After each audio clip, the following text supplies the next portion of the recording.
ஆதன் news நேயர்களுக்கு வணக்கம். நான் கவிபாரதி. தலைப்புச் செய்திகளை காணலாம். நிதி நிறுவன மோசடியில் ஈடுபடுவோருக்கு கடும் தண்டனை விதிப்பது தொடர்பாக தலைமைச் செயலகத்தில் முதலமைச்சர் ஸ்டாலின் ஆலோசனை. டிஜிபி, ஏடிஜிபி, உள்துறை செயலாளர் உள்ளிட்டோர் பங்கேற்பு.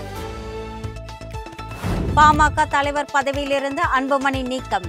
தலைவராக தானே செயல்பட போவதாக ராமதாஸ் அறிவித்ததால் பாமகவில் சலசலப்பு.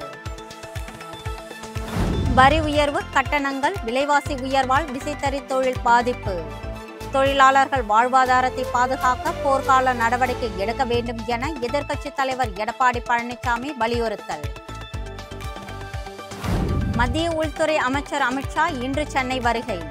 பாஜகவின் அடுத்த மாநில தலைவர் யார்? அதிமுகவுடன் பாஜக கூட்டணி அமைக்குமா என எதிர்பார்ப்பு. தமிழகத்திற்கு வருகை தரும் மத்திய உள்துறை அமைச்சர் அமித்ஷாவுக்கு எதிர்ப்பு தெரிவித்து சென்னை மயிலாப்பூரில் நாளை ஆர்ப்பாட்டம் நடத்தப்படும். தமிழக காங்கிரஸ் தலைவர் செல்வ பெருந்தகை அறிவிப்பு. கோடை காலத்தில் எந்தவித தடையும் இல்லாமல் சீரான மின்சாரம் கிடைக்க வழிவகை செய்யப்படும். அமைச்சர் செந்தில் பாலாஜி உறுதி.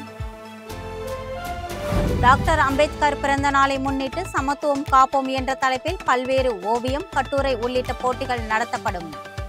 சமூக வலைதளங்கள் மூலம் வரும் 10ஆம் தேதி முதல் 30ஆம் தேதி வரை நடத்தப்படும் என தமிழக அரசு அறிவிப்பு. போக்குவரத்து துறை உதவியாளர்களுக்கு பணி நியமன ஆணைகளை வழங்காதது ஏன்? தமிழக அரசுக்கு பாமகவின் அன்புமணி கேள்வி. டிஎன்பிஎஸ்சி மூலம் தேர்ந்தெடுக்கப்பட்ட 128 பேரை உடனடி பணி நியமனம் செய்ய வலியுறுத்தல்.